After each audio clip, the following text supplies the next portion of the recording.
ভারতের কয়েকটা বিমান যখন পাকিস্তানের সীমান্তের মধ্যে চলে গেছে, পাকিস্তান এমন ভাবে হামলা করেছে, পিছন দিক থেকে ধাওয়া দিয়েছে, এই চারটা প্লেন ভারতে পালিয়ে আসতে বাধ্য হয়েছে। আল্লাহু আকবার বলেন। রাফেল যুদ্ধ বিমান আবার দেশের মধ্যে ভয়েতে কোনো মতো জীবন নিয়ে পালিয়ে এসেছে। প্রত্যেকটা মুসলিম দেশগুলো একতাবদ্ধ হয়ে হাতে তরোয়াল নিয়ে আল্লাহর তাকবীর দিয়ে যদি মাঠে নামতে পারি, ভারতের দাদা বাবুরা সাগরে নিমজ্জিত হতে বাধ্য হবে।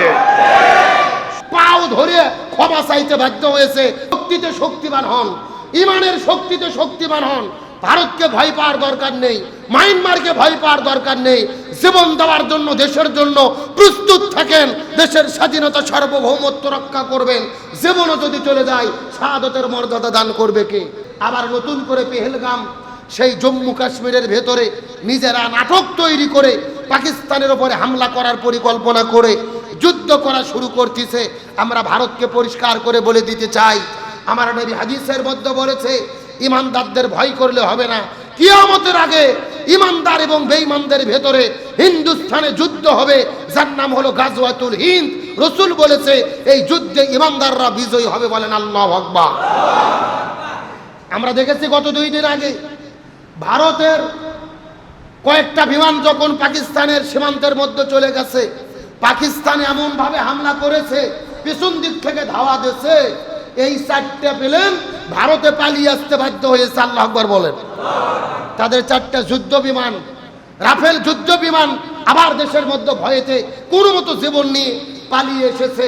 তার মানে বোঝা যায়, শক্তি শুধু অস্ত্রের নয়, শক্তি শুধু প্লেনের নয়, আগে আমাদের ইমানের বলে বলিয়ান হতে হবে।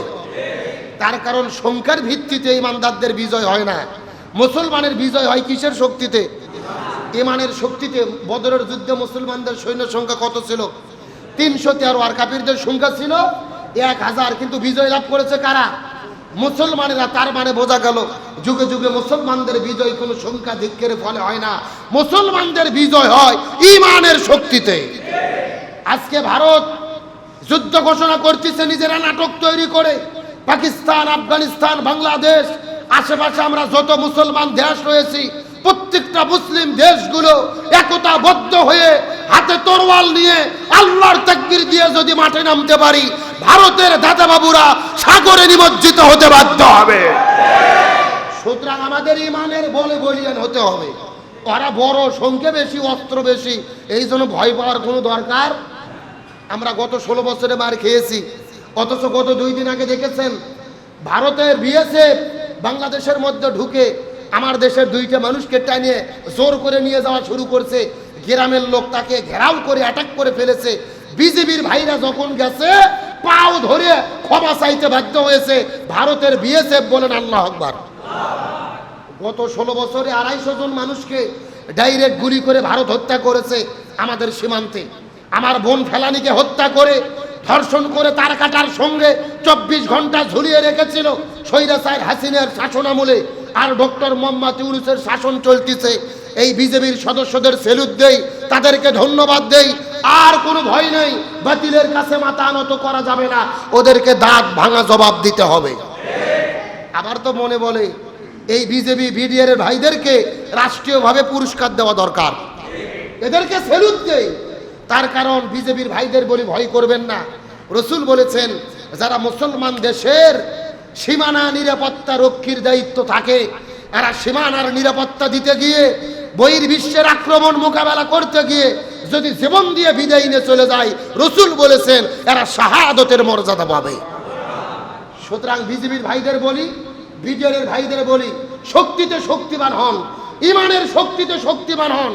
ভারতকে ভয় পাওয়ার দরকার নেই, মায়ানমারকে ভয় পাওয়ার দরকার নেই।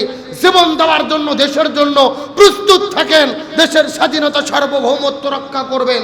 জীবনও যদি চলে যায়, শাহাদাতের মর্যাদা দান করবে কে? এই জন্য বলতেছিলাম, মুসলমান যদি বিজয় করতে হয়, আল্লাহর সাহায্য পেতে হয়, ইন্নাল্লাযীনা ক্বালু রাব্বুনাল্লাহ, আল্লাহকে রব বলে মানতে হবে। তারপরে কি করতে হবে?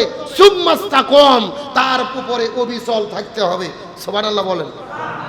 আমরা কয়েকদিন আগ থেকে দেখছি না, যে ফিলিস্তিনের গাজার ভেতরে 50,000 মুসলমানদেরকে শহীদ করে দিল, অথচ 1 সপ্তাহ হলে মিডিয়াতে আপনারা দেখতেছেন ইসরায়েল শহরের ভেতরে এমন দাবানলের আগুন জ্বালা শুরু করেছে, পুরো ইসরায়েল আগুনিয়ে পুড়িয়ে ছাই হয়ে যাচ্ছে।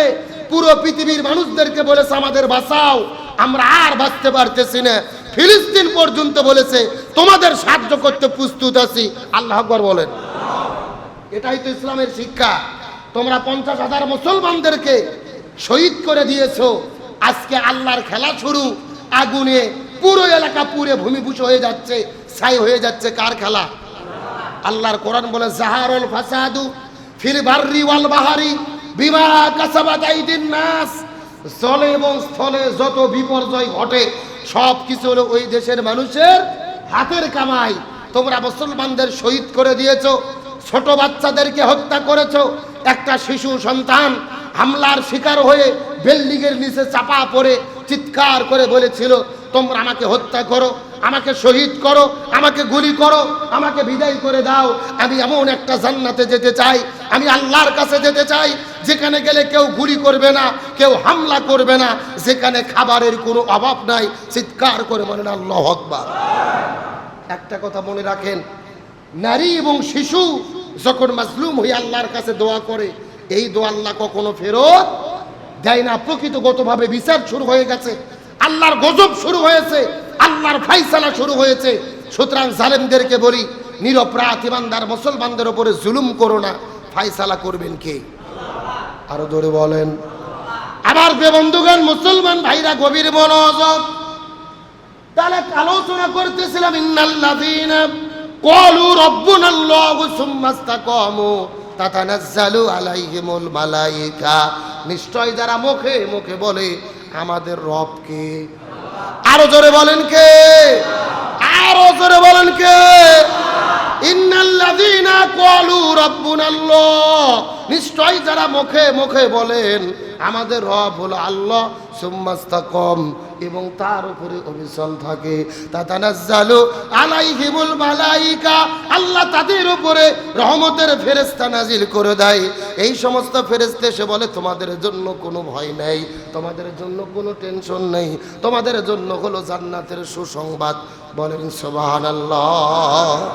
যুগে যুগে জালেমেরা জুলুম করে, আর ইমানদারেরা যারা আল্লাহর উপরে অবিচল থাকে তাদেরকে কে সাহায্য করেন? আরো জোরে বলেন।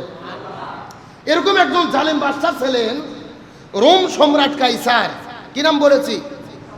যেরকম বর্তমানে পৃথিবীতে সবচাইতে বড় পরাশক্তি আমেরিকা এবং রাশিয়া, তদানীন্তন জামানায় সবচাইতে বড় পরাশক্তি ছিলেন আপনার সেই সময়ের রোম এবং পারস্য। পারস্য মানে হলো ইরান, আর রোম মানে হলো সিরিয়া, পার্শ্ববর্তী এলাকা। এই রোমের সম্রাট ছিলেন কাইসার। সেই সময় মুসলমানদের সঙ্গে তারা যুদ্ধ করেছেন। যুদ্ধ করতে করতে মুসলমানেরা বিজয় হয়ে যখন ফিরে গেছেন, 3 জন যুবককে তারা আটক করেছিলেন। চিৎকার করে বলেন কয়জন? 3 জন যুবককে আটক করে নিয়ে গেছেন। এই রোম সম্রাট কাইসারের সদস্যরা, সৈনিকেরা 3 জন যুবককে আটক করে নিয়ে রোম সম্রাট কাইসারের কাছে চলে গেলেন। রোম সম্রাট কাইসার এই 3 জন মুসলিম যুবককে দেখার পরে বলেন যে তোমরা কালিমা ছেড়ে দাও, পূর্বের ধর্মে ফিরে আসো। চিৎকার করে বলো যে আল্লাহকে মানি না, রসুলকে মানি না। তখন এই 3 জন যুবক ইমানের বলে বলিয়ান হয়ে বলেছিলেন তুমি যতই চেষ্টা করো, যতই ষড়যন্ত্র করো, আমরা আল্লাহ এবং রসুলকে ছাড়ব না। ইন্নাল্লাযীনা ক্বালু রাব্বুনাল্লাহ, যারা মুখে মুখে বলে আমার রব আল্লাহ, সুম্মা ইসতাকাম, এর উপরে অবিচল থাকে। সুবহানাল্লাহ বলেন। আমার প্রিয় বন্ধুগণ, মুসলমান ভাইরা গভীর মনোযোগ। আল্লাহর প্রতি ঈমান আনার পরে, আল্লাহকে রব বলার পরে রবের প্রতি অবিচল থাকার দৃষ্টান্ত কেমন হতে পারে আমরা সবাই জানি। হযরত বিলাল রাদিয়াল্লাহু তাআলা রাসূলের প্রতি কালেমা পড়ার পরে, কালেমা পড়া মুসলমান হয়েছে, তাকে অত্যাচার করেছে, নির্যাতন করেছে, মরুভূমির মধ্যে বালির উপরে শোয়াই দিয়ে তার পেটের উপরে পাথর চাপা দিয়ে দিয়ে মরুভূমির মধ্যে ঘোরাইছে। কিন্তু হযরত বিলাল রাদিয়াল্লাহু তাআলা কখনোই আল্লাহর কালেমা ছাড়ে। অত্যাচার নির্যাতন করতে করতে মাত্রার পর্যায়ে চলে গেছেন।